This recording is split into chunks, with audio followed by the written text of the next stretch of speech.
Bonjour à tous et à toutes. Donc je suis en présence aujourd'hui de l'association Fake Live, représentée par Marius Charlerot. Bonjour Marius. Salut. Et Simon Desloges. Salut. Donc vous venez tous les deux aujourd'hui au studio pour présenter donc l'association Fake Live. Alors Fake Live, c'est une asso qui est née en septembre 2017. C'est notre deuxième saison déjà. Au départ, elle a été créée par 3 personnes, donc Clémentine Quéré, Clément Méhény et moi-même. Donc ça, c'était durant l'été 2017. On a ouvert les festivités avec une sorte de mini festival sur une semaine qui s'appelait le Fake Start. Donc ça, c'est ce qui nous a permis de nous lancer. Très vite, on a été rejoint par une 4e personne qui s'appelle Baptiste, qui est toujours avec nous d'ailleurs. Donc ensuite, on a fait cette première saison, ça s'est hyper bien passé pour nous. On a décidé de partir sur une 2e saison, et en fait, là maintenant, on a fait jouer pas loin, plus d'une centaine de groupes. On en est déjà à pas loin de 50 concerts en l'espace d'un peu plus d'1 an et demi. L'équipe, elle a par contre légèrement changé, dans le sens où il y a eu des départs chez nous. Donc Clément et Clémentine sont partis pour monter leur propre association. Baptiste et moi-même sommes restés au sein de Fake Live, et on a été rejoints du coup par pas mal d'autres personnes, dont Simon qui est là aujourd'hui, Charline, Louise, Robin, enfin voilà, on est quand même, et Julien aussi. Donc bref, on est pas mal, mine de rien, à s'occuper aujourd'hui de toute la vie et de la promotion de l'association. Alors comment ça se passe justement pour dénicher des groupes ? Est-ce qu'ils viennent à vous ou c'est vous qui recherchez les groupes ? Ça dépend, on va dire que surtout au début, ça a été, vu qu'on était personne, on était obligé d'aller chercher énormément. Après, moi c'est comme ça que je vois les choses aussi, et j'ai envie de faire jouer les groupes que j'aime beaucoup. Je suis pas trop dans cet esprit encore de faire jouer des groupes juste parce que... des groupes que je connais pas, juste parce que ça sonne bien, ou...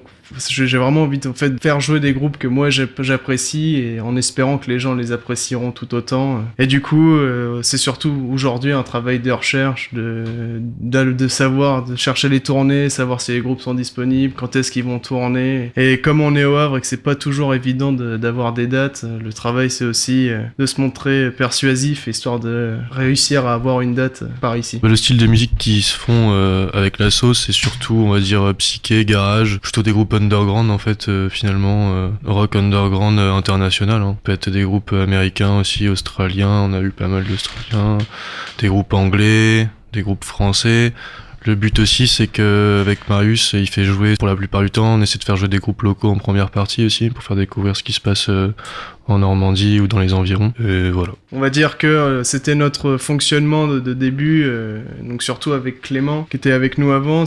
Moi je m'occupais des têtes d'affiche, donc tous les groupes qui sont extérieurs, et lui s'occupait énormément de toutes les premières parties locales. Donc aujourd'hui, étant donné qu'il est parti, on a essayé de reprendre cette casquette-là entre nous, et de continuer cette sorte d'héritage, et de continuer justement à mettre en valeur la scène locale. Donc c'est ce qu'on essaye de faire par exemple avec la date de Death Valley Girls le 25 prochain, avec Unschooling, qui est un nouveau groupe qui a encore jamais joué, qui vient de sortir son premier album là récemment. Voilà, c'est un peu le travail de mélanger groupes internationaux et groupes locaux, surtout que les deux finiront, on peut le voir avec We Hate You Please Die, finissent par grossir et devenir tout aussi connus que les groupes internationaux que nous on fait jouer. Je voulais vous poser une question, Simon.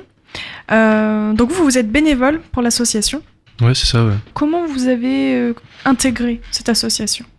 Alors en fait, l'asso, moi j'étais surtout spectateur à la base. Donc quand l'asso a démarré, je venais à quasiment, on va dire, tous les concerts. Et puis parce que c'était dans la même veine que ce que moi j'écoutais aussi chez moi. Et puis petit à petit, en fait, je me suis rapproché donc à l'époque de Marius, Clément et Clémentine qui étaient tous là. Et m'a proposé petit à petit de filer un coup de main pour soit les affiches ou des petits trucs par-ci par-là, et puis finalement j'en suis arrivé à être membre de l'association. D'accord. Est-ce que tu as une activité à côté de ça ? Moi je suis étudiant aux Beaux-Arts du Havre. D'accord. Donc en fait c'est aussi le MacDead, c'est aussi un point de repère pour les étudiants, on va dire, le soir. Donc c'est comme ça aussi que je suis arrivé à trouver les concerts, et voilà. Prochainement vous allez organiser donc des concerts au Magdead. Est-ce que vous pouvez nous en dire un petit peu plus sur les dates, sur les concerts qui vont passer? Ce samedi là, donc samedi 16 février, c'est Surfboard qui va jouer. Donc là c'est un groupe on va dire plutôt punk, assez pété quoi. Ça risque d'être assez chouette. Ils ont un style complètement déglingué qui risque de bien se marier en plus, bien se marier avec le lieu quoi. Dans la cave du Magdead, ça risque d'être pas mal. Et donc en première partie de ce concert, il y aura aussi We Hate You Please Die, que moi j'ai encore jamais vu, alors que pourtant on les voit pas mal tourner dans la région, je les ai toujours pas vus, donc ce serait l'occasion pour moi de les découvrir samedi. Ouais, voilà, Surfboard, c'est aussi pour beaucoup une sorte de relève du mouvement punk aux États-Unis. Ils sont signés sur le label Cult Records, qui est le label de Julian Casablanca des Strokes. Donc lui, il adore faire signer des trucs qui sont un peu déglingos et en marge.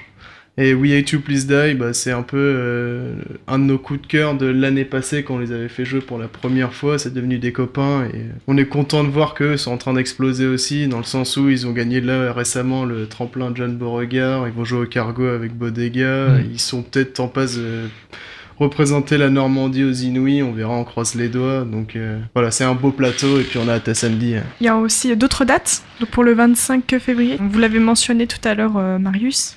Ouais, le 25 février, du coup, c'est lundi dans une semaine et demie, si je dis pas de bêtises. On fera Death Valley Girls, donc elles sont déjà venues au Mac une première fois il y a 2 ans, si je dis pas de bêtises. C'était avec Ben Salad Prod. C'était avec Ben Salad, c'est ça. Donc nous, en fait, on profite du fait qu'elles sortent un nouvel album pour pouvoir les récupérer une nouvelle fois au Havre. Cette nouvelle elles sont devenues un peu les protégés de Iggy Pop, qui a tourné dans l'un de leurs clips en reprenant une vidéo d'Andy Warhol.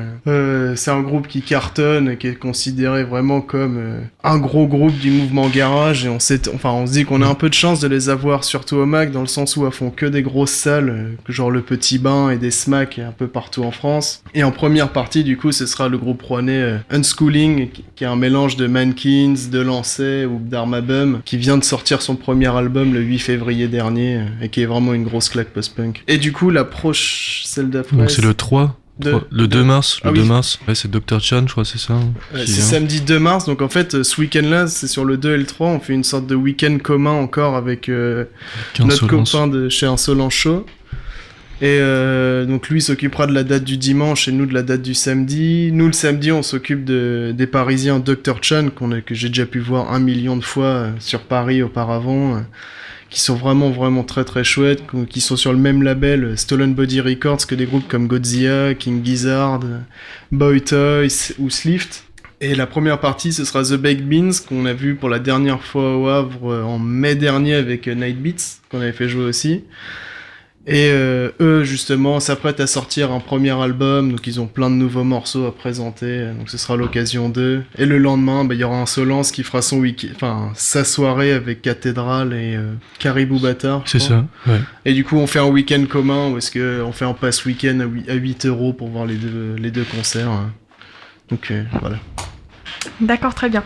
Donc on peut suivre toutes les informations par rapport au concert sur votre page Facebook, donc Fake Live tout simplement. C'est ça, exactement. Vous avez également un compte Instagram. C'est ça, je crois que c'est Fake Live aussi, non ? C'est Fake Live, c'est pareil, ouais, c'est compte Instagram Fake Live. Il n'y a pas de surprise. Voilà. D'accord, je vous remercie tous les deux. Merci. Est-ce que vous avez un dernier mot à dire ? À samedi, voilà. Tout simplement. Le Havre-Ville du Rock. Merci beaucoup. Ciao.